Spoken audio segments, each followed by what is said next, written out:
E kemi parë që në rrjetet sociale her pas here ka filluar të jetë një fushë e lakmuar për shumë të tjerë për shkak të ardhurave të shumta që vinë. Megjithatë, kanë qenë shumë të ardhura, po pa kaluar në lupën e tatimeve. Në këtë rast ka qenë konkretisht administrata tatimore që ka nisur hetimet për 100 të tjerë që kanë menduar edhe janë akuzuar në fakt si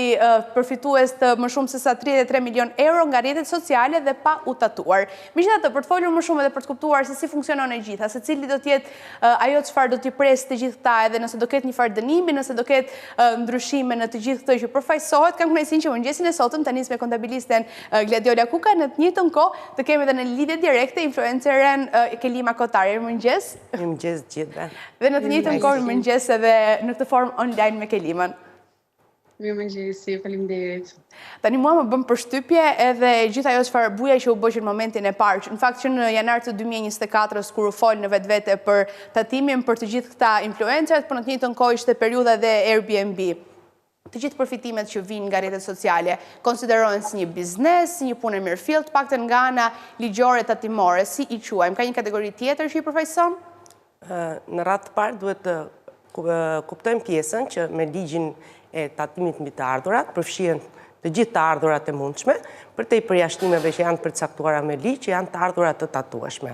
pavarësisht mënyrës se si përfiton. Në pjesën se si duhet t'i kategorizojmë, si të ardhura nga punësimi, si të ardhura nga biznesi, si të ardhura vetëm në një moment të caktuar, duke i përcaktuar si të ardhura personale dhe duke i tatuar nëpërmjet divës, kjo ka të bëjë me karakteristikën e të ardhurës. Që do të thotë, karakteristika e të ardhurës është nëse je i punësuar, merr një pagë, është tatim mbi të ardhurat nga punësimi, nëse kemi një biznes. Në momentin që kemi të bëjmë me disa profesione të cilat ushtrohen dhe duhet ta kuptojmë se si duhet karakterizohen,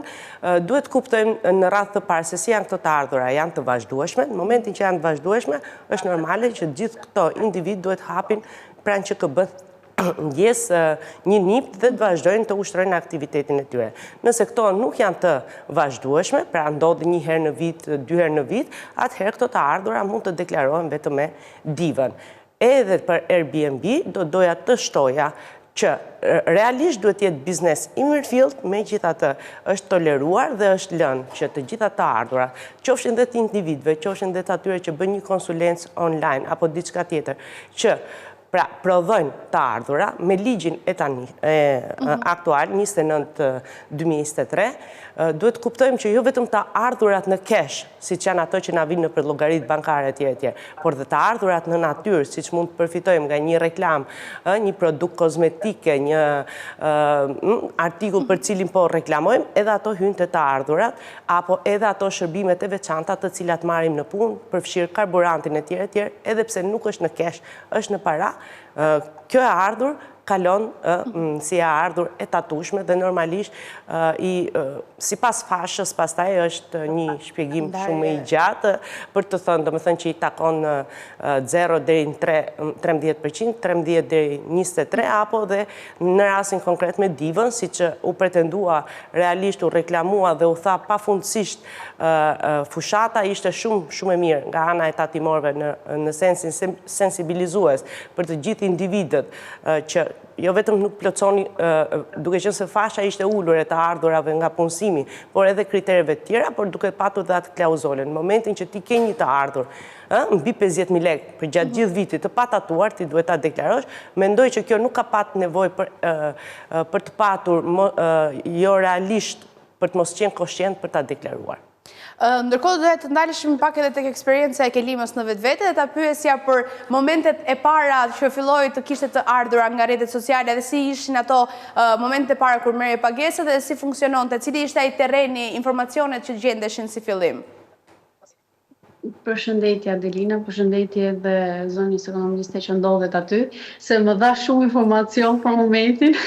Faleminderit. Edhe më shpërndau. Atëherë, unë kam nisur të fitoj nga rrjetet sociale kohët e fundit më saktë, sepse në fillim normalisht kur nuk je shumë mirë informuar për rrjetet sociale dhe nuk e filluar akoma mirë, nis me bashkëpunime të vogla që jo gjithmonë kanë vlerë monetare. Ndonjëherë janë thjesht produkte të vogla, ndonjëherë e bën edhe pa gjë fare sepse thjesht don të futesh në këtë botën e tyre të marketingut dhe don të njihesh në treg. Normalisht në fillim edhe unë nuk kisha shumë informacion në fillim informacion të qartë rreth deklarimit dhe më është dashur të pyes edhe kontabilist për këtë. Dhe ashtu si unë jam e sigurt që në pjesë e madhe atyre që e bëjnë këtë punë kanë informacion të kufizuar, pra nuk janë shumë të qartë në mënyrën se si funksionojnë të gjërat, sepse jo të gjithë janë të njohur me emrat si diva, nipt, jo të gjithë e kanë idenë apo jo të gjithë dinë se si ti menaxhojnë këto gjëra në përpunët e tyre. Dhe mendoj që duke qenë se TikToku sot është bërë si një burim real të ardhurash, jam dakord që duhet të jetë edhe pjesë e tatimit. Por kur ka mungesë informacioni të qartë për ta, to janë edhe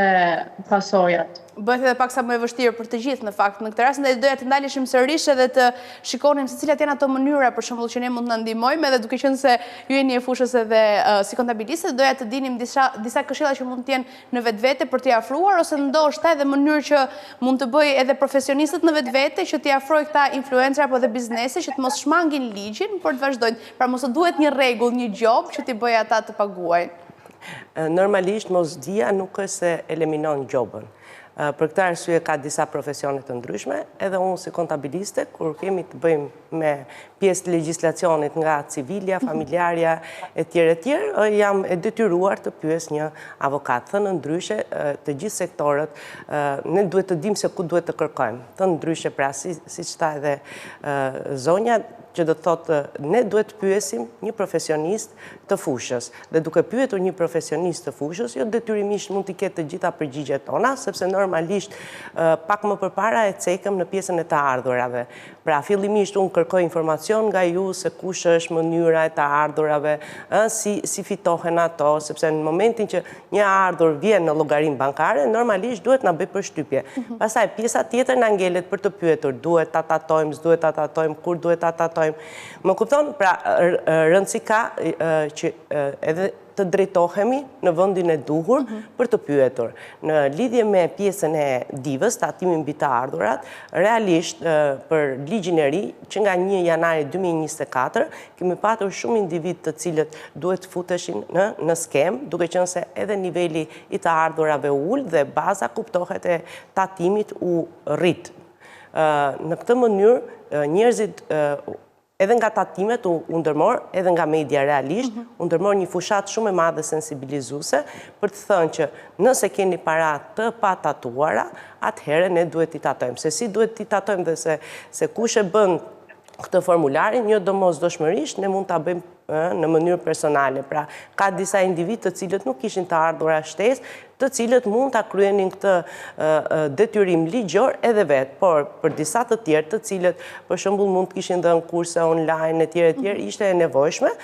pranë zyrës kanë ardhur shumë individ, sidomos mësues të cilët për një orë konsultimi etj kishin të ardhura në llogaritë e tyre bankare të tjera përveç pagës, të cilat normalisht duhet të nënshtroheshin tatimit në thënë ndryshe me normën 15%, po nëpërmjet divës, pasi të ardhurat janë të larmishme, të gjitha të ardhurat do thoja janë të tatushme, përjashtimet i përcakton ligji në lidhje me disa shpërblime apo përfitime të tjera që nuk përfshihen në të ardhurat e tatushme, dhe përderisa kemi të ardhura nga dividendi, të ardhura nga fitimi kapital, nga prona, nga të ardhurat nga interesat bankare që ndoshta askujt mund mos i shkojnë ndërmend që duhet ta vendosim te diva, sepse normalisht ato janë tatuar, jo detyrimisht neve na lind një detyrim për të paguar, por janë të ardhura të cilat duhet deklarohen që janë të ardhura të cilat unë kam përfituar gjatë një viti tatimor. Dhe për këtë arsye, jo domosdoshmërisht duhet dali me pagesë, por që këto të ardhura duhet deklarohen. Dhe ajo çka është më e rëndësishme për të tërhequr vëmendjen të gjithë individëve, përveç pjesës së klauzolës që ishte e shprehur shumë mirë në këtë pjesën kur u reklamua diva që duhet kemi të paktën 50.000 lekë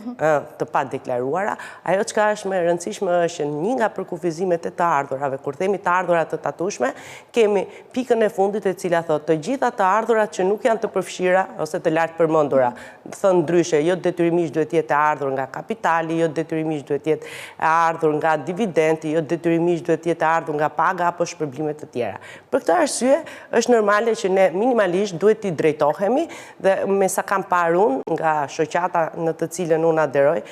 ne jemi goxha konstruktiv në sensin edhe të mirë kuptueshëm për t'i thënë kolegëve që apo edhe individëve të tjerë që ju keni detyrimin ligjor për ta paguar. Pastaj pjesa tjetër e përllogaritjes e tjerë të gjithë jetojmë në Shqipëri që është një vend shumë i vogël dhe unë mendoj që këtë vit për shembull kanë bërë shumë deklarata të divave për t'i orientuar ose për t'i asistuar një pjesë të mirë të personave të cilët plotësonin kushtet. Do doja të ndaleshim tashmë tek Kelima për ta pyetur për çastin që mund të ketë tani pas asaj që kemi dëgjuar, pas të gjithë ligjit edhe në fakt në të njëjtën kohë edhe vëmendjes së shtuar që është bërë për deklarimet. Kelima, mendon që tani me këto ligje të reja dhe me këto ligje që theksohen më së shumti, do t'i pengoj krijues të rinj për të vazhduar edhe për ta ndjekur këtë profesion të viteve të fundit? Jo, nuk mendoj që do ishte një pengesë për sa kohë ata do të jenë të informuar, siç e thash më përpara, dhe do të kenë udhëzime specifike për ta bërë këtë në mënyrë të denjë dhe pa frikë, sepse shumë nga influencuesit e mendojnë këtë si një pengesë, sepse mendojnë që tatimet janë gjoba që nuk duhen, por në të vërtetë në sa po ata ta kuptojnë rëndësinë e këtyre dhe dikush t'i informoj në mënyrë të qartë rreth këtyre, besoj se do të adaptohen shumë shpejt. Dhe do jetë më rregullt edhe për ta njëkohësisht. Do jetë tamam mirëfill, tash ndoshta një profesion tashmë që nuk ka as këto problematikat e tjera që ne ja tashojmë. Ndërkohë për të vazhduar sërish bashkë, për ata që nuk kanë paguar deri më tani, çfarë do të ndodhë me ta? Sepse shumë të shqetësuar ishin për një pjesë dërmuese që mund të kenë vite që kanë punuar si influencer për shembull dhe nuk kanë deklaruar. Çfarë do ndodhë me ta në vetvete? Në djenin time, mosdia e tham edhe njerë nuk është se heq dorë nga mos penalizimi, por të paktën është reklamuar ose është mëshuar shumë që me ligjin e ri nga 1 janari, që ka hyrë në fuqi nga 1 janari 2024, thënë ndryshe të ardhurat e tatueshme, 1 janar 2024, 31 dhjetor 2024, duhet deklaroheshin nëpërmjet divës, brenda periudhë, duhet jo vetëm deklaroheshin, por në momentin që do kishim edhe një detyrim për të paguar, duhet të paguheshin brenda datës 31 mars të 2025. Është normale që një pjesë mund ta kenë bërë deklaratën, po jo të rregullt, dhe në këtë moment nuk ka penalitet për deklaratën. Në momentin që kemi një deklaratë të paplotësuar, është normale që ke plotësuar kushtet, nuk e plotësuar detyrimin. Sa kaq në momentin që do kemi një detyrim të dalë, pra për këtë periudhë të ardhur, në të cilën kemi realizuar të ardhura, është normale që do kemi dhe kamat vonesat, që është diku te 0.06% në ditë, që do të thotë, i bëjmë thirrje me qenë se jemi në këtë moment, të gjitha atyre që kanë dyshime, thonë ndryshe, kanë të ardhura në llogaritë e tyre bankare për të cilat nuk janë deklaruar, qofshin këto Airbnb, qofshin influencer, themi në këtë moment, po mund të kemi shumë profesione të tjera, siç mund të jenë mësues, mund të jenë shumë individ të tjerë të cilët kanë të ardhura, thënë ndryshe që nuk i kanë kaluar tatimit, pra nuk janë tatuar, duhet sa më shpejt ta plotësojnë divën e 2024-ës, vazhdoj e cilësoj, jo se jemi brenda afatit, por sepse në momentin që na del një detyrim, të paktën mos të vazhdoj ky 0.06% i kamat vonesës të gjenerohet dhe të konsultohen me njerëzit e duhur. Absolutisht një thirrje që vlem për të gjithë. Ndërkohë për të kaluar sërish tek Kelima, unë do doja të dija nëse si komunitet me njëri tjetrin edhe me influencer të tjerë e keni biseduar, çfarë mendojnë edhe ata për këtë qasje të re tashmë që po bën një farë jehon edhe një farë ndërgjegjësimi për të gjithë që të paguajnë. Janë pozitiv apo mendojnë që mund t'i ndikojë negativisht fakti që do duhet të paguajnë? Pasi paguajnë. Në fakt ka shumë pasiguri, dhe ndonjëherë ndihemi sikur jemi një komunitet i vetëm përballë një shteti. por që është diskutuar dhe është menduar edhe ideja apo krijimi një platforme ku dikush do të shpërndajë informacion, për shembull nga kontabilistë të besuar, që mund të ndihmojnë me informacione të sakta rreth këtyre punëve, apo një përfaqësim të përbashkët në institucionet publike. Ne jemi industri më vete tashmë dhe jam e sigurt që do e gjejmë një zgjidhje për këtë gjë. Siç duhet të funksionojë, po e mira është tashmë komuniteti bashkëvepron në të njëjtën kohë dhe të ketë mundësi që të bëjmë të mirën për këtë profesion që tashmë po flasim dhe diskutojmë. Ndërkohë doja të kaloja në një rast që mua më ka bërë shumë përshtypje në një periudhë me biseda mes marketerëve në vetvete dhe atyre që bëjnë këtë bashkëpunimin mes influencuesve dhe bizneseve në vetvete, po flisnin për një influencer që mund ta merrnin për të reklamuar një biznes dhe thanë që jo atë se na dërgon fatura duhet paguajmë edhe tatimet. Në këtë rast, domethënë nuk u morë ajo influencer nga fakti që paguan të taksa, dëshiron të që t'ishte e rregullt. Ku t'i kalon faji? Patjetër që biznesit, patjetër që ati që merr përsipër të mos presi fatura. Thonë ndryshe, në këtë rast kur bëjmë thirrje që të kalojmë në legalizim të këtyre të ardhurave, jo domosdoshmërisht e kemi gjithë pjesën tjetër në rregull. Pra evazion fiskal ka. Në rastin konkret është një evazion fiskal i mirëfillt, sepse normalisht nëse do duhet që të priste një faturë, është normale që duhet të deklaroj shumën të cilën do t'i deklaron të zonjës. Dhe duke e kaluar nëpërmjet llogarisë bankare, është normale që është e gjurmueshme. Mendoj që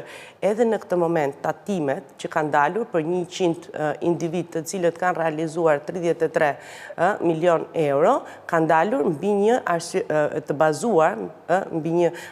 arsyetim të logjikshëm, që do të thotë kanë marrë informacion nga llogaritë bankare dhe i kanë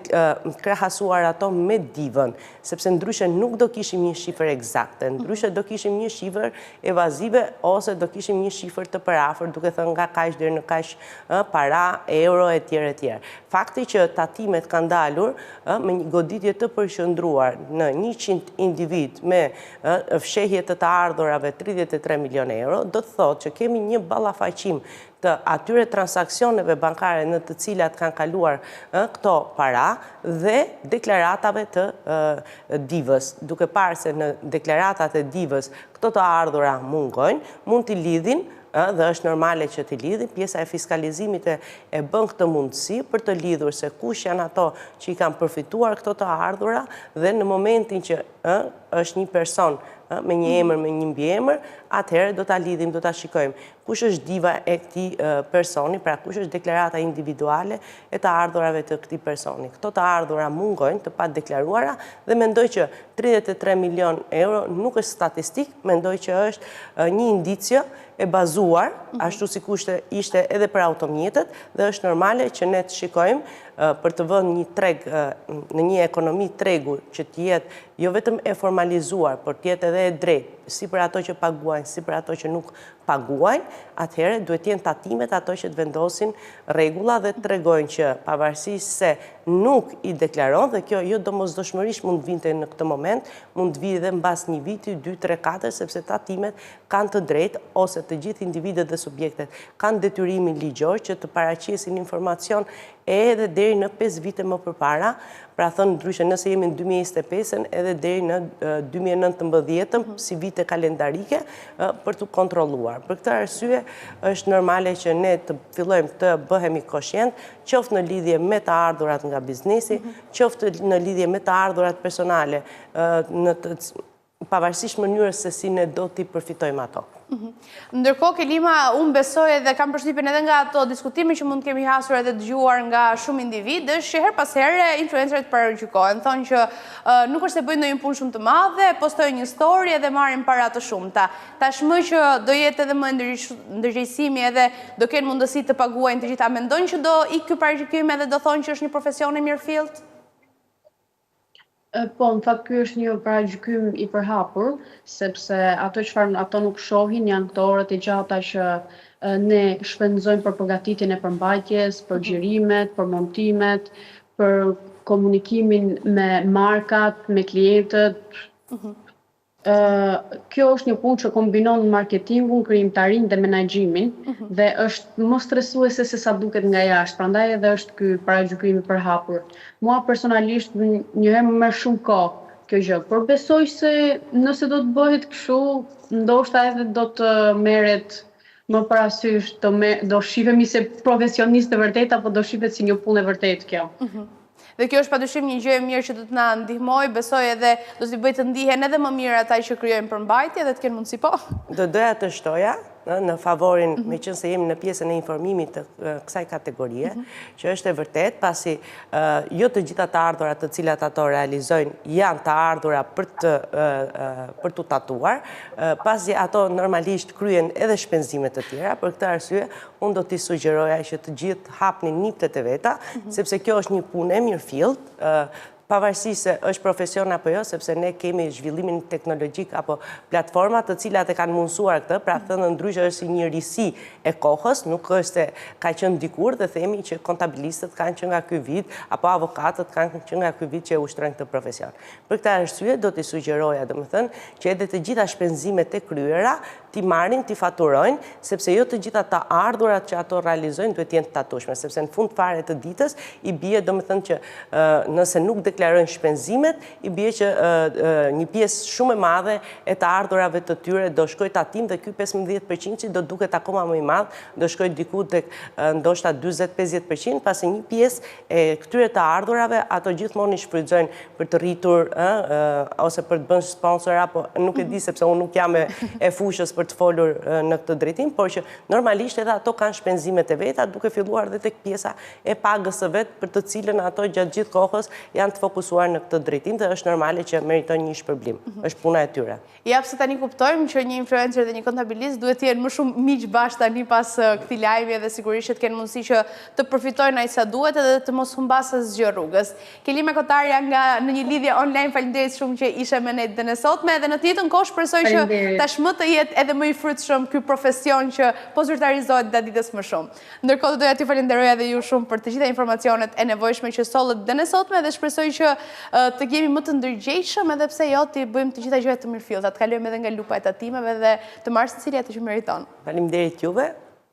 Ditë të mbarë gjithë.